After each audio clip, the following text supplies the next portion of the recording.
வணக்கம் என் மக்களே. உலக தமிழ் ஆராய்ச்சி நிறுவனத்தின் வளர்ச்சி திட்டங்கள், உண்மைகள், அறிக்கைகள்.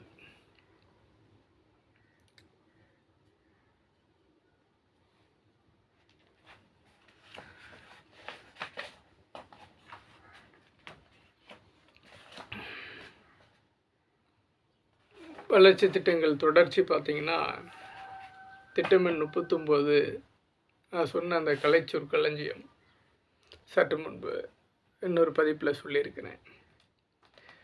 நிலைபெறாக்கம் செய்யப்பட்ட கலை சொற்களை பதிவு மற்றும் புத்தாக்கம் செய்தல். 13 புதிய கலை சொற்களஞ்சியம், அதாவது புதிய கலைக்களஞ்சியம், புதிய கலை சொற்களஞ்சியம் செய்தல். 14 உலக தமிழர்களுக்கு ஒன்றாய் ஆக்குதல், நடப்பியலுக்கு கொண்டு வருதல்.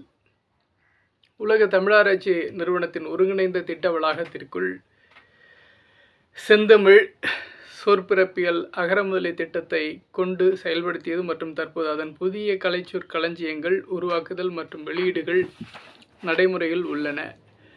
2021-22 ஆண்டு, 2022-23 ஆண்டு, தற்போது 2023-24 ஆண்டு நடைபெற்று கொண்டிருக்கிறது. தற்போது பட்டினப்பாக்கம் நகர் வளர்ச்சி குழும கட்டிடத்தில் திட்ட அலுவலகம் இயங்கி வருகின்றது.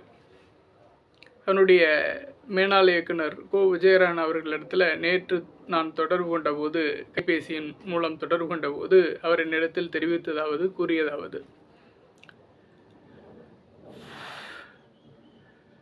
சொற்குவை, அதாவது இந்த சொற்களஞ்சிய திட்டம் இருக்குல்லையே, அகரமுதலி திட்ட இயக்ககத்தின் வழி உருவாக்கப்பட்ட அகரமுதலிங்கிற இந்த அகராதிகள்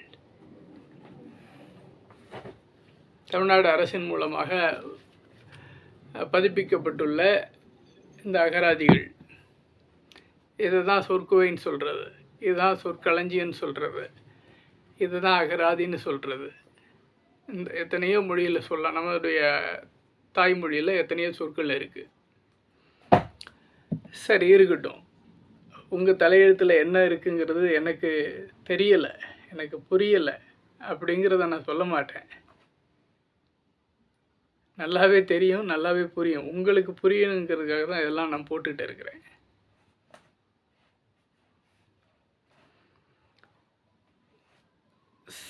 ஏன்னா தமிழ் வளர்ச்சிக்கு அருளாக இருந்தால், ஒளியாக இருந்தால் ஒருத்தனை நாம் வரவேற்கலாம். தமிழ் வளர்ச்சிக்கே இருளாக ஒருத்தன் இருக்கான், அவனுக்கு பேர், அவன் அப்பா வச்ச பேர் அருளாக இருக்குது. இதெல்லாம் எங்கே போய் சொல்கிறது? அந்த இருளை கட்டின்னு அழுகுறான் தமிழ்நாடு முதலமைச்சர். அவனுக்கு மூளையில் கொஞ்சமாவது அறிவு இருந்தால் நம்முடைய மொழியினுடைய வளர்ச்சி எங்கெங்கே தடைபட்டு நிற்குது, எதனால் தடைபட்டு நிற்குது, எவனால் தடைபட்டு நிற்குது அப்படிங்கிறத சிந்திப்பான். அவனுக்கு எங்கெங்கே எவ்வளோ திருட முடியும், எங்கெங்கே எவ்வளோ எடுத்து பதுக்க முடியும், அதுக்கே அவனுக்கு நேரம் இல்லை. அப்படி இருக்கிற ஒழுக்கமற்ற ஒரு பையனுக்கு தமிழ் வளர்ச்சியின் மீது என்ன நாட்டம் இருக்கும்? ஐயா, உங்களுக்கு என்ன இப்படி காட்டம் இருக்குது அப்படின்னு கேட்கலாம். இப்படி தமிழுக்கு கட்டம் இருக்கே, கஷ்டம் இருக்கேன்றதுனால தான் நான் இதெல்லாம் எடுத்து சொல்கிறேன்.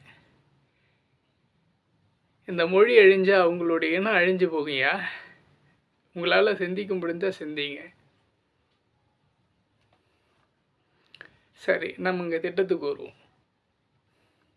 எண் 40, திட்டம் எண் 42, பொது நூலக பயன்பாட்டாளர் தனி அறை.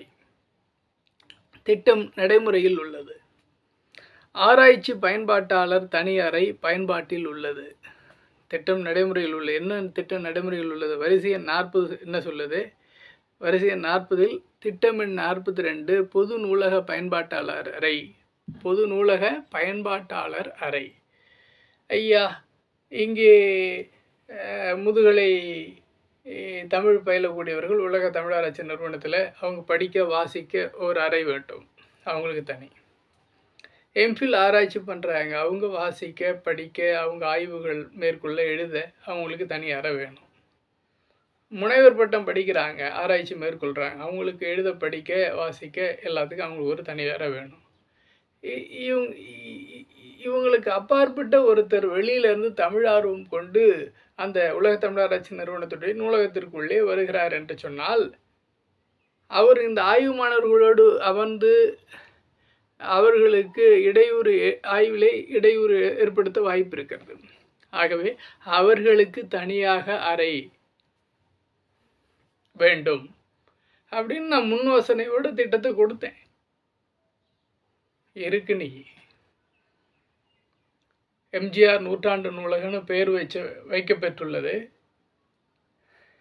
உலக தமிழராட்சி நிறுவனத்தில் இருக்குது. அந்த திட்ட மதிப்பீடு நேற்றைய பதிவில் நான் உங்களுக்கு சொல்லியிருக்கிறேன். இதே திட்ட அறிக்கையில் நான் அரசுக்கு கொடுத்துருக்கிறேன். இதுக்குள்ளே இருக்குது. சரி, இப்போ 41 திட்டமெண். இப்போ உலக தமிழாக்க நூல்கள் ஆராய்ச்சி முடிவுகளை உலக தமிழ் ஆராய்ச்சி பல்கலைக்கழகத்தில் மேற்கொண்டு பதிவு செய்தல். உலக தமிழாக்க நூல்கள், அது என்னையா உலக தமிழாக்க நூல்கள், எங்களுக்கு தெரியாத தமிழ் ஆக்க நூல்கள் அப்படின்னு கேட்கலாம்.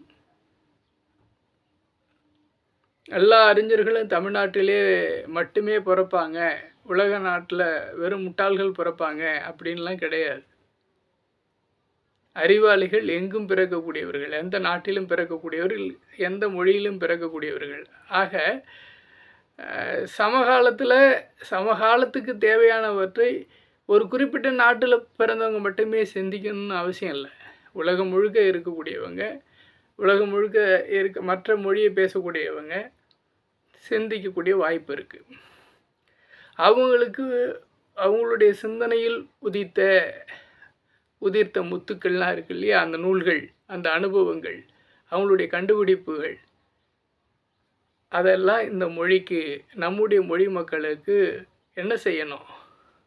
உலக தமிழாக்க நூல்கள், நம்முடைய மொழிக்கு தமிழாக்கம் செய்யணும், மொழி பெயர்க்கணும். தமிழாக்கம் செய்த நூல்கள் மற்றும் ஆராய்ச்சி முடிவுகளை ரிசர்ச் செய்கிறாங்க இல்லையா, எம்பில் தீசிஸ் வேறு ப்ராஜெக்ட் ரிசர்ச் பண்ணுறாங்க இல்லையா, அதனுடைய ஆராய்ச்சி முடிவுகளை, அதனுடைய எண்டிங்ஸ் இருக்குல்ல, அதனுடைய முடிவு இருக்கு இல்லையா, அதை எங்கே எடுத்துகிட்டு வந்து பதிவு செய்ய சொல்லியிருக்கிறேன். உலக தமிழராட்சி நிறுவனம் இன்றைக்கி பேர் வச்சு அழைக்கிறாங்களா, அதுக்கு உலக தமிழ் ஆராய்ச்சி பல்கலைக்கழகம்னு பெயர் சுட்ட சொல்லியிருக்கிறேன். அதை தகுதிப்படுத்த சொல்லியிருக்கிறேன். அதில் என்ன சொல்கிறேன், மேற்கொண்டு பதிவு செய்தல் வேண்டும் அப்படின்னு சொல்கிறேன். உலக தமிழாக்க நூல்கள் ஆராய்ச்சி முடிவுகளை உலக தமிழ் ஆராய்ச்சி பல்கலைக்கழகத்தில் மேற்கொண்டு பதிவு செய்தல். தற்போது உலக தமிழாராய்ச்சி நிறுவனத்தில் அனைத்து கல்லூரி பல்கலைக்கழகங்களின் ஆராய்ச்சி தலைப்புகள் தொகுக்கப்பட்டும் இணையத்தில் பதிவேற்றம் செய்யப்பட்டும் வருகின்றன. நம்ம இணை பேராசிரியர் மனவழகன் இருக்கிறார் இல்லையா, அவர் இது போன்ற வேலைகளை மேற்கொண்டு வருவதாக அவருடைய முகநூல் பக்கத்தின் வழியாக நான் அறிந்து கொண்டவை. அவர் நிறைய தலைப்புகள்லாம் அவர் சேகரித்து பதிவேற்றம் பண்ணுறதா. அது உண்மையாக பொய்யாங்கிறத அவரை நேரில் சந்தித்தா நீங்கள் கேட்டுங்க. திட்டம் சொல்லுது இதை செய்யணும், இதை செய்யக்கூடாதுன்னு. அவன் அறிவாளித்தனமாக நான் தான் செஞ்சேன்னு என்கிட்ட சொன்னான்னா அது போய் இங்கே இருக்குது. அவன் சொல்லுவான், இயக்குனர் கோவிஜயராகவன் தான் எனக்கு அந்த பொறுப்பை கொடுத்தாருன்னு. இயக்குனர் கோவிஜயராகவனுக்கு இந்த பொறுப்பை யார் கொடுத்தா? கந்தவேல் திட்டங்கள் வழி கொடுத்தான்.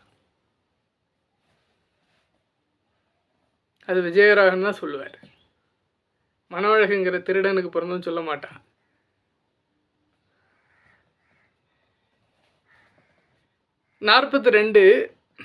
திட்டம் எண் 32 தனி அச்சுக்கூடம், நவீன அச்சகம் மற்றும் பதிப்பகம் அமைத்தல். உலக தமிழராட்சி நிறுவனத்தில் பதிப்புத்துறை தொடங்கப்பட்டுள்ளது. இந்த திட்டத்தை பெற்றுக்கொண்டவன் பேர் என்னன்னு தெரியுமா? அவனுக்கு பேர் கண்ணன்.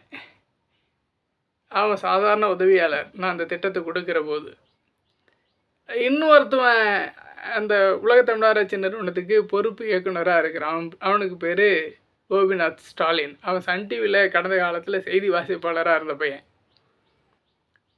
இப்போது அவனுடைய மாமாவை வச்சுட்டு 54 லட்சம் ரூபாய் லஞ்சம் கொடுத்து இன்றைக்கி உலக தமிழ் ஆராய்ச்சி நிறுவனத்தில் என்னுடைய வளர்ச்சி திட்டங்களிலே அவன் இயக்குனராக இருக்கின்றான். அது ஸ்டாலின் முதலமைச்சர் முண்டத்துக்கும் தெரியும், காவல்துறை தண்டத்துக்கும் தெரியும். ஆக எல்லாருக்கும் தெரிஞ்சாலும் திருடன் இருக்கிற இடத்துல இருக்கிறான். யார் ஒட்டுமொத்த வளர்ச்சி திட்டங்களை வழிநடத்தக்கூடிய ஆற்றல் மிக்கவருங்கிறது மக்களாகிய உங்களுக்கு தெரியாமல் இருக்குது. அது தெரியப்படுத்துறது என்னுடைய கடமை. அப்போ பல்கலைக்கழகங்களின் ஆராய்ச்சி தலைப்புகள் தொகுக்கப்பட்டும் இணையத்தில் பதிவேற்றம் செய்யப்பட்டும் வருகின்றன்னு சொல்லிட்டேன். அடுத்தது திட்டம் எண் 32 தனி அச்சுக்கூடம் நவீன அச்சகம். தனி அச்சுக்கூடம் வைக்கணும்னு இருக்கேன், நவீன அச்சகம் வைக்கணும்னு இருக்கேன், மற்றும் பதிப்பகம் அமைத்தல். இன்றைக்கி இந்த பதிப்புத்துறையினுடைய வெளியீட்டுத்துறை பதிப்பகம் மற்றும் வெளியீடு அதனுடைய வெளியீட்டு கண்காணிப்பாளர்ன்ற புதிய கண்காணிப்பாளர் பதவி எவனுக்கு உருவாக்கி கொடுக்கப்பட்டிருக்கு தெரியுமா? நீங்கள் திட்டம் கொடுத்துருந்தாலும் அரசு நிறைவேற்றியிருக்கும், நீங்கள் திட்டம் கொடுக்காட்டியும் அரசு நிறைவேற்றியிருக்கும் தெரியுமா உங்களுக்கு அப்படின்னு ஒரு பொய்யான போலி அறிக்கையை. ஏன்னா அவன் அப்போ இருந்திருந்தாலும் அவன் பிறந்திருப்பான், அவன் அப்போ இல்லாட்டியும் அவன் பிறந்திருப்பான். ஆனால் யாருடைய விந்துக்குங்கிறத டிஎன்ஏ ரிசர்ச் செஞ்சு பார்த்தா தான் தெரியும். என்னுடைய திட்டத்தில் தான் உலக தமிழ் ஆராய்ச்சி நிறுவனம் இன்றைக்கி நடைமுறை திட்டங்களில் இருக்குது. அது 100% உண்மை. அவன் எனக்கு பதில் கொடுத்துருக்கிறது எப்படி? தமிழ் வளர்ச்சித்துறை அருளுக்கு கொடுத்து அருள் வழியாக எனக்கு வந்த பதில். நீங்கள் திட்டம் கொடுத்திருந்தாலும் நிறைவேறியிருக்கும், கொடுக்காவிட்டாலும் நிறைவேற்றப்பட்டிருக்கும். யார் கேட்டா? இதுக்கு ஒரு அறிக்கையே கொடுக்க தேவையில்லையே. உங்கள் அம்மா உங்கள் அப்பா கூட படுத்திருந்தாலும் நீ பிறந்திருப்ப, அவங்க அப்பா கூட உங்கள் அம்மா படுக்காமல் இருந்தாலும் நீ பிறந்திருப்ப. ஆனால் எவனுக்கு பிறந்திருப்பேங்கிறத அதை டிஎன்ஏ ஆய்வு செய்து பார்த்தா தான் தெரியும். இன்னாருடைய திட்டம்தான் அப்படிங்கிறத வாங்கினவரே ஒப்புக்கிட்டார். அவரே அரசு துணை செயலாளர்கிட்ட கூகோ கண்ணன்கிட்ட சொல்லிட்டாரு, கந்தவேல் நீ தான் திட்டம் கொடுத்த, நடைமுறையில் திட்டம் இருக்குது, கோபிநாத் ஸ்டாலின் தான் அறிக்கை கொடுக்கணும், நான் இப்போ கொடுக்க முடியாது, நான் வேறு இயக்குநரகத்தில் இருக்கிறேன், சொற்பிறப்பியலில் இருக்கிறேன் அப்படின்னு அவர் சொல்லிட்டாரு.